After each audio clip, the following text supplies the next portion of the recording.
एक विदेशी जाति ने शहरों के चारों ओर विशाल दीवारें बनाकर और सरकारों पर नियंत्रण करके पूरी पृथ्वी पर कब्जा कर लिया है, लेकिन उन्हें पता नहीं है कि भूमिगत प्रतिरोध पनपना शुरू हो गया है।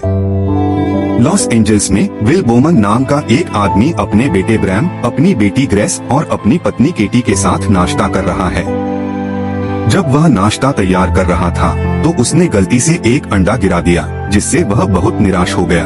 नाश्ते के बाद केटी और विल अपने 2 बच्चों को देखते हैं और विल की आंखों में एक निश्चित उदासी है। इसके बाद विल काम पर पहुंचता है, जहां वह छद्म नाम सुली के तहत काम कर रहा है। वह एक गैरेज में काम करता है। उसके सहकर्मी इस बारे में बात करते हैं कि जब सब कुछ खत्म हो जाएगा तो वे क्या करने जा रहे हैं। यह निर्दिष्ट नहीं है कि वे किस बारे में बात कर रहे हैं, लेकिन वे सभी लॉस एंजल्स से बाहर जाने और परिवार के सदस्यों से मिलने की बात करते हैं।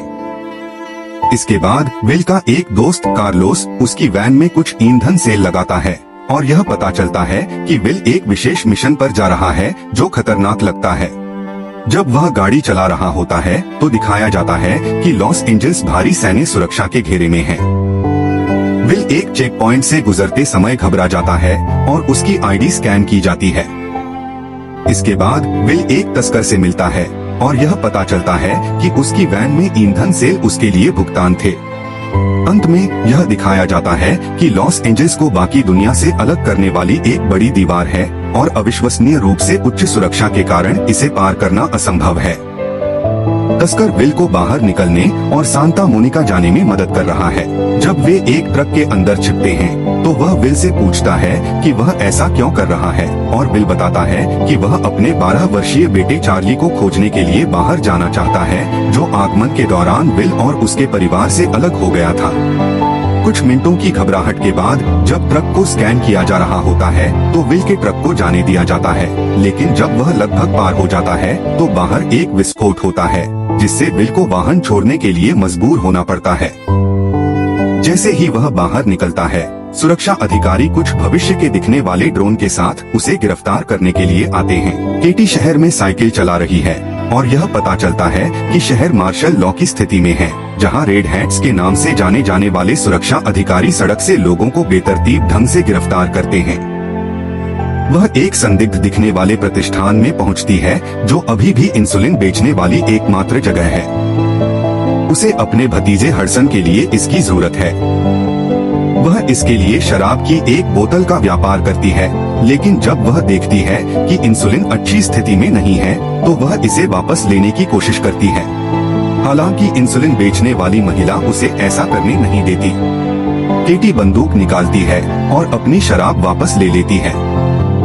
प्रतिष्ठान के लोग उसे चेतावनी देते हैं कि अगर ड्रोन ने उसकी बंदूक देखी तो वे सभी मारे जाएंगे। इसके बाद यह पता चलता है कि पूरा शहर वस्तु विनिमय प्रणाली पर चल रहा है, क्योंकि सभी सामानों की आपूर्ति कम हो रही है। ब्रैम अपने दोस्तों के साथ अपने घर में उगाए संतरे को दूसरे खाद्य पदार्थों के लिए बेच देता है। जैक्सन नाम का एक बदमाश आता है और कहता है कि यह पूरा बाजार उसका है और यहाँ कोई भी व्यापार उसके बिना नहीं होता। वह कराधान कहने का कम कामुक तरीका चुन सकता था। ब्रैम उसके चेहरे पर अपने बैग से मारता है, जिससे उसकी नाक से खून बहने लगता है और कहता है कि अब उसकी चोंच गीली हो गई है। उन्हें वास्तव में ऐसा कहना बंद करने की जरूरत है। विल को रेड हैट्स ने पकड़ लिया है और वह अपनी पत्नी को फोन करने की मांग करता है, लेकिन वे उसे इसकी अनुमति नहीं देते। इस बीच जब वह रात में घर नहीं लौटता है तो केटी को चिंता होने लगती है और वह उसे ढूंढने निकल जाती है। ब्रैम कहती है कि उसे कर्फ्यू के इतने नजदीक बाहर नहीं जाना चाहिए, लेकिन वह नहीं सुनती। वह कार्लोस के घर पहुंचती है और पूछती है कि क्या उसे पता है कि विल कहाँ है, और वह झूठ बोलता है कि उसे नहीं पता। वह उसे कर्फ्यू शुरू होने से पहले घर जाने की चेतावनी भी देता है। जब वह साइकिल से घर जा रही होती है तो कर्फ्यू की घोषणा जोरदार धमाकेदार सायरन और सैकड़ों भविष्यवादी दिखने वाले ड्रोन के आने से होती है। जैसे ही केटी को एक व्यक्ति अपनी ओर आता दिखाई देता है, वह एक सैन्य वाहन के नीचे छिप जाती है। वह रेड हैट्स को पास के एक घर से बाहर आते और एक आदमी को गिरफ्तार करते हुए देखती है। वे वाहन में बैठकर भाग जाते हैं और केटी को सड़क पर छोड़ देते हैं। अगले दिन केटी अपने दोस्त एरिक से मिलती है और उसे बताती है कि विल गायब है। एरिक कहता है कि उसके और विल जैसे इतिहास वाले लोग हमेशा के लिए छिपकर नहीं रह सकते। वह यह नहीं बताता कि किस तरह का इतिहास है।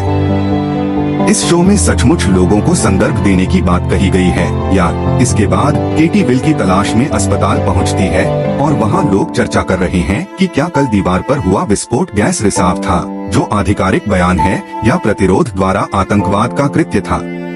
जब यह सब बहस चल रही होती है, केटी अस्पताल की इंसुलिन की आपूर्ति चुरा लेती है। इसके बाद केटी एरिक को कॉल करती है और कोड शब्दों में वह उससे पूछती है कि क्या कल दीवार पर हुए विस्फोट के लिए प्रतिरोध जिम्मेदार था, जिससे पता चलता है कि वे दोनों ही सदस्य हैं। एरिक पुष्टि करता है कि यह प्रतिरोध का काम था। जेल में विल दूसरे कैदी से चर्चा करता है कि इन दिनों उनके अपराधों की सबसे बुरी सजा उन्हें फैक्ट्री में काम करने के लिए भेजा जाना है। विल उससे पूछता है कि क्या उसने उन्हें देखा है और वह जवाब देता है कि किसी ने नहीं देखा है। संदर्भ एक बार फिर से कष्टप्रद रूप से छूट जाता है। रेड हैट्स आते हैं और कहते हैं कि वे विल बोमन की तलाश कर रहे हैं। विल कहता है कि उसका नाम सुली है, लेकिन वे बताते हैं कि वे उसका रहस्य जानते हैं। उसे ग्रीन जोन के नाम से जानी जाने वाली जगह पर ले जाया जाता है, जहां वह पुलिन वर्ग के लिए एक भव्य पार्टी में पहुंचता है। पार्टी में विल के प्रॉक्सी गवर्नर एलन स्नाइडर से मिलता है और अंत में कुछ संदर्भ दिया जाता है। यह पता चलता है कि कुछ समय पहले एक एलियन जाति पृथ्वी पर आई थी और उसने विशाल दीवारों का उपयोग करके लॉस एंजल्स जैसे शहरों पर कब्जा कर लिया था। और रेड हैट्स मानव सरकारों और सैन्य बलों का प्रतिनिधित्व करते हैं, जिन्होंने मानव जाति पर अत्याचार करने के लिए कब्जा करने वालों के साथ सहयोग करना चुना है, जबकि प्रतिरोध उनके खिलाफ लड़ रहा है। यह भी पता चलता है कि विल एक पूर्व सेना रेंजर और FBI एजेंट है, जो विशेष लक्ष्यों का शिकार करने में माहिर है। यही वजह है कि स्नाइडर चाहता है कि वह रेड हैट्स में शामिल हो और प्रतिरोध नेताओं का शिकार करने में उनकी मदद करे, क्योंकि एलियंस उनकी हरकतों से परेशान हो रहे हैं, जैसे कि कल दीवार पर विस्फोट। स्नाइडर का कहना है कि विल ने अपने परिवार की रक्षा के लिए अपनी पहचान छिपाई, जो सम्मानजनक है, लेकिन अब वह अपनी पत्नी और बच्चों की रक्षा केवल रेड हैट्स के साथ सहयोग करके कर सकता है, क्योंकि अन्यथा उन्हें कारखाने में भेज दिया जाएगा। वह विल को अंतरिक्ष में जाने वाले एलियंस दिखाता है। विल को घृणा होती है कि स्नाइडर अपनी ही जाति को बेचने में इतना सहज है। इसके बाद विल घर आता है और उसका परिवार, जो बहुत चिंतित था, उसका गर्मजोशी से स्वागत करता है।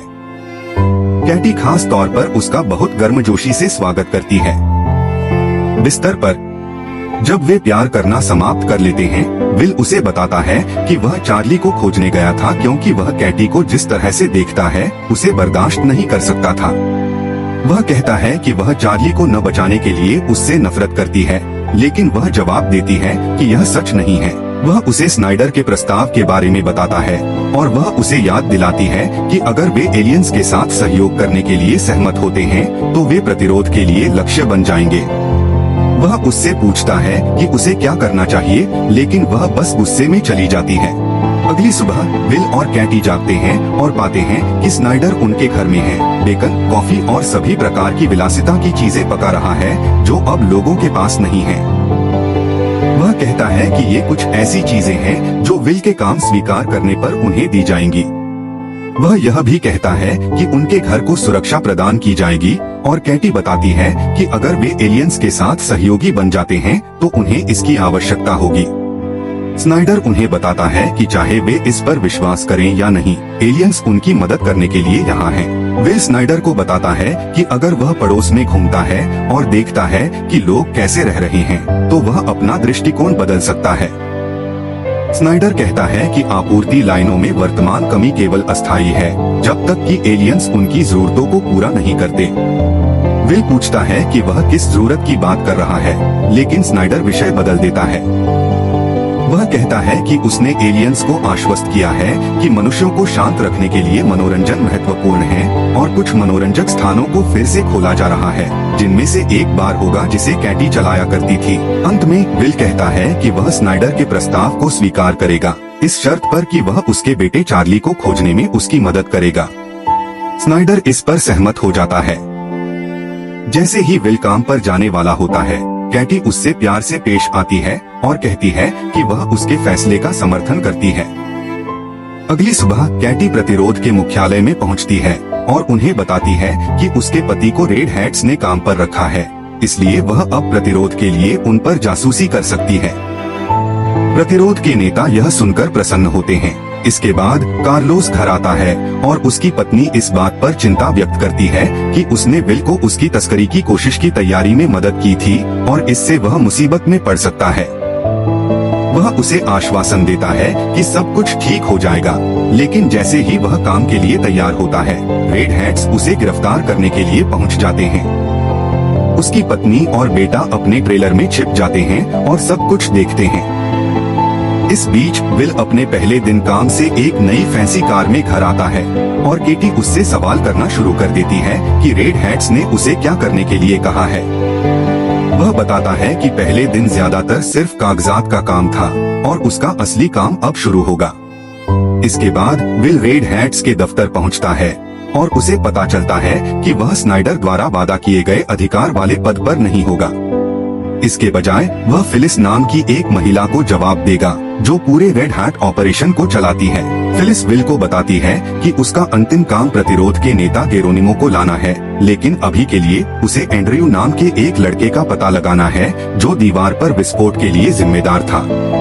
विल पूछता है कि क्या लड़का प्रतिरोध का सदस्य है और वह जवाब देती है कि वह नहीं है, वह बस एक बच्चा है जिसे उन्होंने अपना गंदा काम करने के लिए पैसे दिए हैं। इसके बाद विल को उसके साथी बो से मिलवाया जाता है जो उसे उसकी बंदूक चुनने के लिए ले जाता है। कैटी अपने बार में पहुंचती है जिसे स्नाइडर ने उसे फिर से खोलने की अनुमति दी है। जब वह सफाई कर रही होती है, एरिक उससे मिलने आता है। वह उसे बताता है कि प्रतिरोध को यह जानने की आवश्यकता है कि विल एंड्रयू को पकड़ने के कितने करीब है और समय एक ऐसा कारक है जिस पर उसे प्रतिरोध को जानकारी प्रदान करते समय विचार करने की आवश्यकता है। कैटी को एहसास होता है कि उसने जो कार्य लिया है वह आसान नहीं है। विल और बो एंड्रयू की प्रेमिका के घर पहुंचते हैं। वह विल के साथ सहयोग करने या उसे अंदर आने देने से इनकार करती है। वह उसे चेतावनी देता है कि वह केवल अग्रिम दल है और सैनिक जल्द ही इस जगह को तहस-नहस करने के लिए आएंगे। इसके बाद वह इमारत के पीछे जाता है, यह जानते हुए कि एंड्रयू वहां था और वह भागने की कोशिश करेगा। निश्चित रूप से एंड्रयू बाहर निकलता है और पीछा शुरू होता है। पीछा विल द्वारा लड़के को पकड़ने के साथ समाप्त होता है और जैसे ही वह एंड्रयू को कार में बिठा रहा होता है, एक एलियन ड्रोन आ जाता है। विल बो से पूछता है कि क्या उसने ड्रोन को बुलाया था, लेकिन वो कहता है कि कोई भी उन्हें नहीं बुलाता, वे बस आ जाते हैं। इसके बाद विल पूछताछ के लिए एंड्रयू को लाता है, लेकिन वो उसे बताता है कि वे पूछताछ दल का हिस्सा नहीं हैं, वह एक अलग विभाग है। जब विल एंड्रयू को सेल में छोड़ रहा होता है तो वह कार्लोस को वहां देखता है। कार्लोस पूछता है कि विल रेड हैट्स के लिए क्यों काम कर रहा है और विल अपनी असली पहचान बताता है। कार्लोस को धोखा महसूस होता है, खासकर तब जब वह विल की मदद करने के लिए जेल में है। विल उसे बाहर निकालने का वादा करता है। वह फिलिस से इस बारे में बात करता है, लेकिन वह अभी उसके लिए कोई एहसान करने के लिए बहुत उत्सुक नहीं दिखती। इसके बाद विल कार्लोस की पत्नी और बेटे को देखने आता है, लेकिन वे ट्रेलर में नहीं हैं। इस बीच कैटी दरवाजे पर दस्तक सुनती है और पता चलता है कि वे कार्लोस की पत्नी और बेटे हैं। वह एरिक से उन्हें गायब करने में मदद करने के बारे में बात करती है क्योंकि रेड हैट्स जल्द ही उनके लिए आएंगे, लेकिन एरिक कहता है कि प्रतिरोध के पास इस तरह के कामों के लिए संसाधन नहीं है। उनका उद्देश्य एलियन कब्जे को खत्म करना है और कुछ नहीं। वे सभी की मदद नहीं कर सकते। केटी गुस्से में है। विल घर आता है और पाता है कि कार्लोस का परिवार वहाँ है। वह कहता है कि उन्हें जाकर उनके लिए नई आईडी लेनी चाहिए ताकि वे पकड़े न जाएं। ब्लैक मार्केट के रास्ते में उन्हें रेड हैट्स द्वारा रोका जाता है जो कार्लोस के परिवार को संदिग्ध रूप से देखते हैं, लेकिन जब वे विल की आईडी स्कैन करते हैं तो उन्हें जाने देते हैं। जब ब्लैक मार्केट में आईडी बन रही होती है तो कैटी बेपरवाही से विल से उसके काम में अब तक की प्रगति के बारे में पूछती है और वह बताता है कि वह फिलिस नाम की एक महिला के लिए काम कर रहा है और उसने पहले ही एंड्रयू को पकड़ लिया है। वह कहता है कि एंड्रयू का उपयोग करके वह गेरोनिमो तक पहुंच जाएगा और एक बार जब वह उसे पकड़ लेगा तो वे चार्ली को वापस ले जाएंगे। जब विल और कैटी घर से बाहर होते हैं तो ब्रैम अपनी गर्लफ्रेंड को बुलाता है ताकि वे शांति से मिल सके। यह देखकर अच्छा लगा कि एलियन मार्शल लॉ के दौरान भी कामुक किशोर अभी भी कामुक किशोर चीजें कर रहे हैं। विल कार्लोस के परिवार को अस्थायी रूप से एक गुप्त शरणार्थी शिविर में छोड़ देता है जब तक कि उनकी नई आईडी सरकारी सिस्टम पर अपलोड नहीं हो जाती और कार्लोस की जांच करने जाता है। कैटी प्रतिरोध के नेताओं से मिलती है और उन्हें बताती है कि वह क्या जानती है। वे कहते हैं कि बमबारी की व्यवस्था करने के लिए एंड्रयू के साथ बातचीत करने वाले लोगों को छिपाए जाने की आवश्यकता है, क्योंकि एंड्रयू विल को उनके पास ले जाएगा और वे विल को प्रतिरोध के शीर्ष नेतृत्व तक ले जाएंगे। विल रेड हैट्स मुख्यालय में पहुंचता है और उसे पता चलता है कि कार्लोस को पहले ही कारखाने में भेज दिया गया है।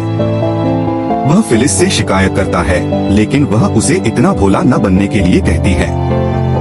वह कहती है कि उसके पास यहाँ सार्थक काम करने का मौका है और उसे उस पर ध्यान केंद्रित करना चाहिए। वह पूछता है कि प्रतिरोध को रोकना कैसे सार्थक काम है और फिलिस उसे याद दिलाती है कि जब एलियंस पहली बार आए थे तो कुछ ही घंटों में सभी राष्ट्रीय रक्षा प्रणालियां विफल हो गई थीं, इसलिए कोई गुरिल्ला प्रतिरोध आंदोलन उन्हें कोई नुकसान नहीं पहुंचाने वाला है। वे केवल निर्दोष मनुष्यों को चोट पहुंचाएंगे, जैसा कि उन्होंने दीवार पर बमबारी करके किया था। वह विल को बताती है कि कार्लोस को ले जाने वाली बस अभी तक नहीं गई है और विल कार्लोस से मिलकर उसे बताता है कि उसका परिवार सुरक्षित है। कार्लोस अभी भी विश्वासघात महसूस करता है। घर पर विल अपने किए पर अपराध बोध में डूब जाता है, लेकिन कैटी उसे दिलासा देती है और उसे याद दिलाती है कि अगर वह ऐसा नहीं करता है तो रेड हैट्स आएंगे और उनके पूरे परिवार को ले जाएंगे। तभी विल को एक कॉल आती है जिसमें उसे बताया जाता है कि एंड्रयू ने रेड हैट्स को बताया है कि बमबारी के लिए उसे काम पर रखने वाले लोग कहाँ रहते हैं। कैटी यह सुन लेती है और जल्दी से एरिक को सूचित करती है। विल उस स्थान पर पहुंचता है और पाता है कि प्रतिरोध सदस्यों की हत्या कर दी गई है। ब्यू कहता है कि स्पष्ट रूप से कोई नहीं चाहता था कि वे इन लोगों से बात करें, लेकिन उन्हें कैसे पता चला कि विल आ रहा है। विल यह निष्कर्ष निकालता है कि प्रतिरोध के पास रेड हैट्स में उनके लिए जासूसी करने वाला कोई है। कॉलोनी एक अमेरिकी science fiction drama TV series है जो पहली बार 2016 में शुरू हुई और 2018 तक 3 सीजन तक चली। शो को दर्शकों और आलोचकों से ज्यादातर अनुकूल समीक्षा मिली, जिन्होंने इसके रहस्यपूर्ण और विचारोत्तेजक कथानक की प्रशंसा की। हालांकि इसे कहानी के किसी संतोषजनक अंत के बिना अचानक बंद कर दिया गया, सिर्फ इसलिए क्योंकि शो अपनी खुद की प्रोडक्शन लागत को बनाए रखने के लिए पर्याप्त राजस्व उत्पन्न नहीं कर सका। जहां ज्यादातर प्रशंसकों और आलोचकों ने शो की प्रशंसा की, वहीं कुछ ने इसके कम राजस्व के लिए इसके थोड़े बहुत धीमे बिल्डअप को दोषी ठहराया, जिससे समय के साथ दर्शकों की संख्या कम होती गई। देखने के लिए धन्यवाद। अगर आपको इस तरह की सामग्री पसंद है तो हमारे चैनल को लाइक और सब्सक्राइब करना न भूलें। साथ ही हमें बताएं कि आप कौन सी फिल्म देखना चाहेंगे, जिसका संक्षिप्त विवरण हम आपको बताएं।